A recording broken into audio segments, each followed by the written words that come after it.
Good evening, ladies and gentlemen. We are here in the coroner's court. Unfortunately, a 2-year-old child passed away through living in inhumane and unfit for humanitarian conditions as a result of damp, mold and mildew. This is a very present situation. You, the jury in front of me, have the task that after hearing the evidence from the professionals can decide whether a person or persons are deemed responsible for the preventable death of a child.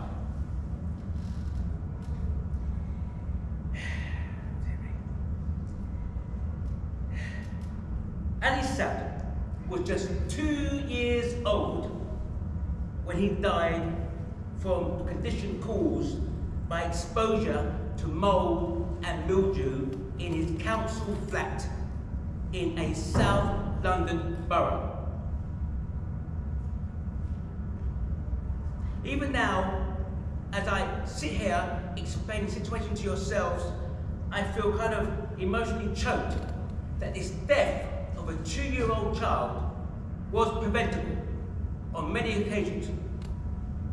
So I hereby now call my first witness to the stand, the director of the NHS Primary Care Trust of South London, Dr. Cock. Where are you?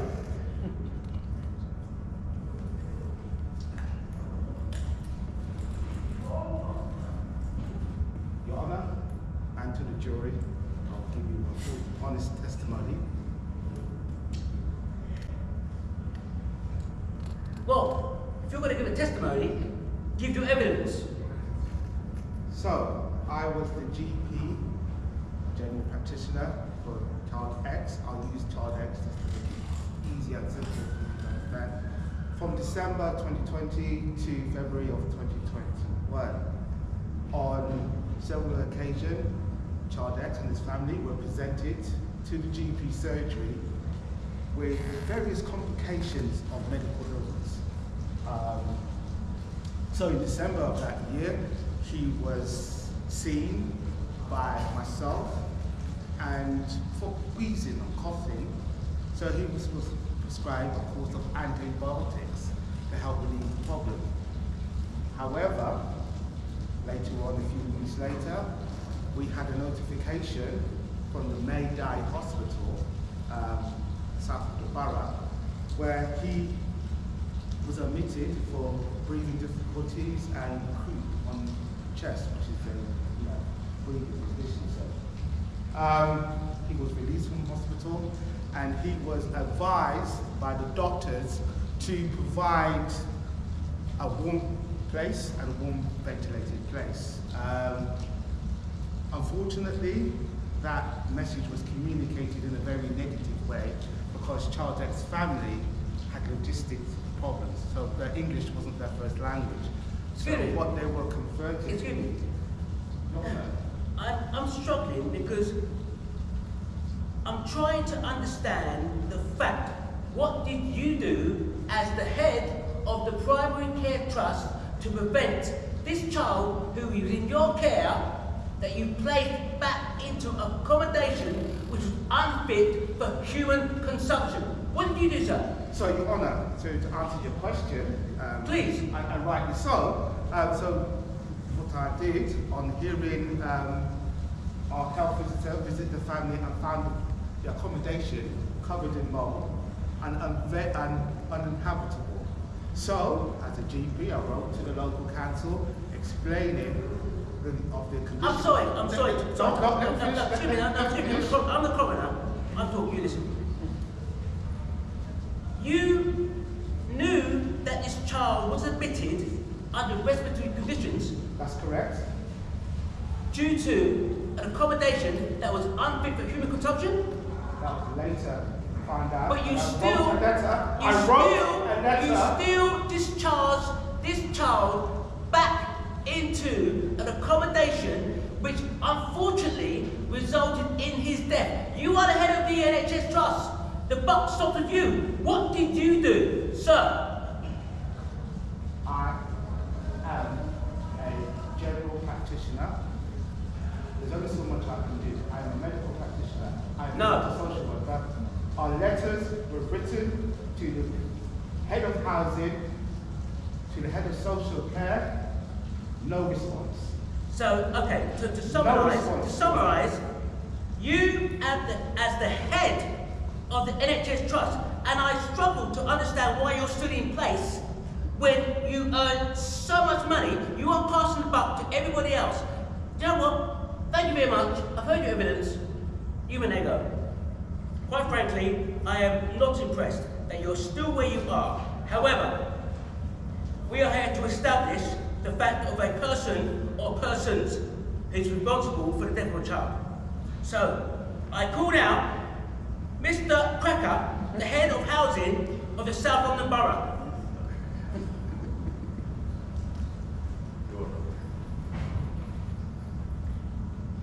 Firstly, let me give my condolences to Mr. Ali's family for lost his child. Thank you. Noted. The council tried to do their best on what they did. We did go to every flat in the block of flats that Mr. Ali lived. And in only his flat, we had damp and mold in it. We did send down cleaners and painters to tackle it. Ah, you mentioned paint. I see here that you gave the father, who does not speak English as a first language, Dulux one coat to cover damp and mould. But we did damp proof it first. That's not in my report. Well, it should be. You're supposed to have specific. All the information should be in that report. It's not in the report. You check again. No, excuse me. The report is what you submitted. I read the report. The report that you gave me was Dulux one coat. That is not fit for human consumption to get rid of the mould and mildew for a person who does not speak English. But we did give Mr. Ali some literature on how to tackle damp and condensation. Again, in my report, what language did you give the language? It was Somalian. Excuse me, Mr. Ali, are you smiling? Oh, it's my case. I apologise for that because, as you know, our council is going through some major changes as we're going bankrupt. Excuse me. I'm not interested in the fact of your council going through whatever issues. You had to remember, a child died. I do know that. You gave the father paint, not fit for human consumption. You gave the father literature, not in his language. What did you do to prevent this child from dying? We sent out structural surveyors to go out and check the actual property. Oh yes. There was nothing wrong with it. My report. Yeah, it should report on the same thing again. And there's nothing found. So basically, you are passing the buck as well. No, I'm not. Head of housing. We have to. You are passing the buck. Assume, Thank you very much. We have to assume that Mr. Ali did not follow the instructions that we gave him. You have a duty of care under Section 88 of. That's been updated now. It's not Section 88 anymore. Do not question me. Section 11. Section 88 of the duty of care in the workplace to uphold and give everybody the reasonable, fit for consumption, living conditions, and you failed your duty. Thank you very much. Goodbye. I call my final witness, the subcontractor, Mr. Knowles, from the local authority. Mr. Knowles, where are you? Good day, Your Honour. I was contracted to go to the property to view the property due to a mold issue. Prior to me taking on this job, I was told that there were previous treatments for mold in the flats and that it had come back again. I had gone into the property and I was astounded by how virulent the mold was. And I was also astounded by the fact that there was barely any ventilation in the property. The windows were closed, the heating wasn't on to alleviate the damp, and there were no vents in the flat. Thank you. That's in your report. But what is not in your report, again, as a person of professional conduct, Yes. you also have a duty of care. Well, I did see that there was a child in the property. Prior to making my report to the council, I had checked other properties within the area, within the... I've seen your report. Yes. But my point is, what did you do as a person of professional policy? What did you do as a duty of care to protect the child? I had reported to the council how important this job was, and that we couldn't just do a quick job. We couldn't. Did you make a referral to social services that the child was in fit human consumption for this habitat? No, I didn't. Why not? Well, with all due respect, That is called negligence on your account. No, sir. You've gone into accommodation, you can see that the place has got mould, the curtains are shut, the windows are closed, it's not good for a child, but you walked away.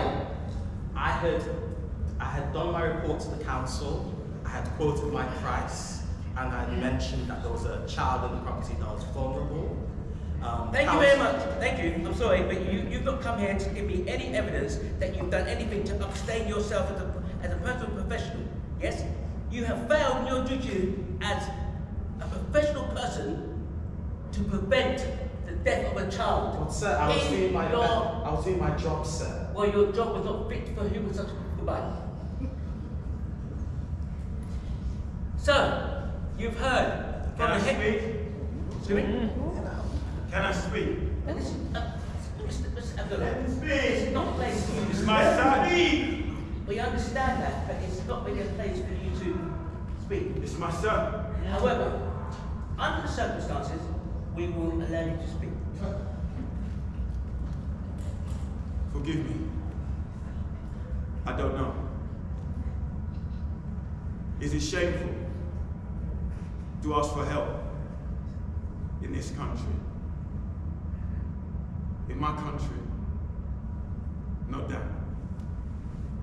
So we asked. You told us, open the window. The wind and the rain comes in. You told us, use bleach. In 2 days it's back.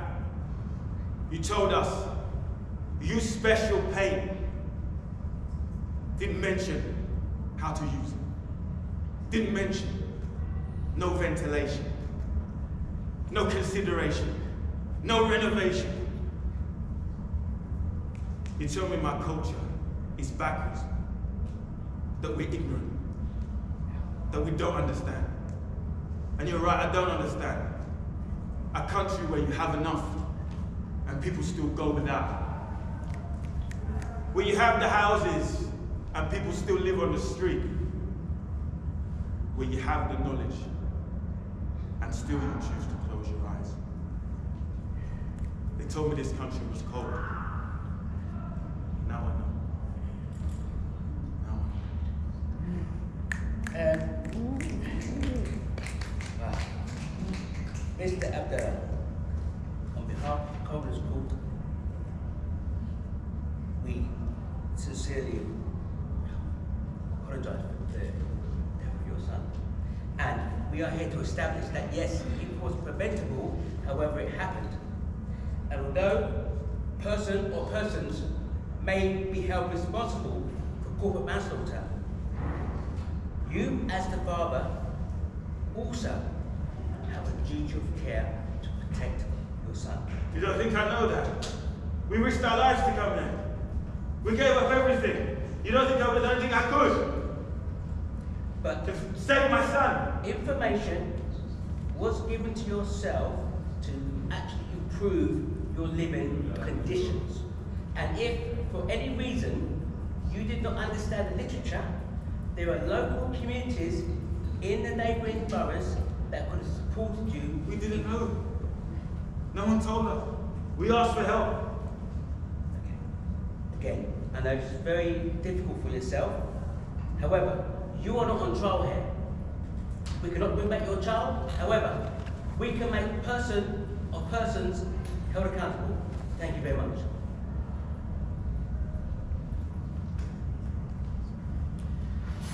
So, jury in front of me. We've heard from head of housing, we've heard from head of the NHS, and the subcontractors, and we've actually heard from the father of the deceased son. It is now down to you, as a jury, to decide a person or persons guilty of corporate manslaughter in the workplace. How say you? Thank you. We'll do that for 5 minutes. Thank you. So, jury, if you could turn to your neighbours and have a short deliberation and come up with your decision, I'll give you 1 minute. Off you go. Okay, thank you very much. Thank you. When it comes to a roadblock, you just give Thank up. you. Just before we hear the possible verdict, can I be nosy again and find out what you were talking about? Anybody like to share anything that, yes? Well, I can write a thesis on this situation. All of them is culpable. And the so-called council, there's council living, and I used to call them council killing, because the most vulnerable in society have no voice. And at every stage, they will blame each other for failure of care. But one thing I keep on saying to them, the law of this land, duty of care means you care about the people you are affecting housing. And what you find, the asylum seekers, the refugees, and everybody else is placed in unsuitable situation. But I was living in a suitable accommodation, and I was transferred into an unfit accommodation. And the reason why they got away with it, they moved into December. It was all until the following December that the nice painted walls and the wallpaper, and when you took it off, mold everywhere. And it's been a 20-year battle. And I'm still in the accommodation, but this is so hard for me to watch, because I am born in this country, and they moved me from a fit accommodation into an unsuitable, and you have no say in it. You're trapped. If you do not have money to buy your own thing, you are trapped in housing, state housing. And for example, if you want to know how bad it is, Grenfell, they failed the homeless, they haven't rehoused them, they haven't got compensation, they're still there, Grenfell. So if you want to know who's responsible, everybody from top government down, and all the prime ministers and the housing. And the reason why I hate hearing about this, because I know not just this child's died, mothers, grandmothers, everybody has died, and they write it off, because what they say, the cost of living, the cost of housing crisis in this country. And I'm telling you now, Africa's got better housing policy than this country. And that's my point of view. Thank you very much.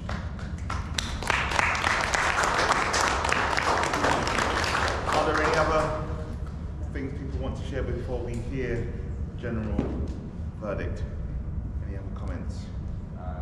Yes? As I was talking, I think it's that obviously, as she said, you can say that everyone is a bit, and of course, everyone has their own part in it. But I think if you was to like one person that just needs to blame, I would say the head of housing is like the main culprit. Head of housing. Because of course, the head of housing, you can see that radar intentions is not suitable for them, especially with a kid. You shouldn't try to like leave them or have a thing to do like a different house or to do somewhere else. But since you let them stay there, no recognition was, you are definitely involved, definitely accountable to what happens to you. That's what I was going to say. Thank you. Thank you very much. Quick round of applause for that. So, way we're going to try and do this is we're going to ask you to stand up. You don't mind standing, very briefly. And in order to hear what your decision is, I'm going to say 1, 2, 3, and if it's okay, can you just shout out what you feel should be the verdict, and then we'll generally get a sense of the energy in the room. 1, 2, 3. And one more time. 1, 2, 3. Judge, I hope you heard that. That's what fired you. Kind of trouble. All say those, head of housing, put your hand up, please. 1, 2, 3, Head 4, of housing, 5, put 6, your hand 7, up, 8, please. 9, 10, 11, 12, 13, 13, you're on. Head of the Primary Care Trust, NHS. 1, 2, 3, you're on 3. The subcontractor. 1, 2, 3, and anybody who's not sure? 1, 1.5, 2, and people who think everybody. Thank you very much. Jury has been spoken. The head of housing will be tried at a later date. Thank you very much. Have a good day.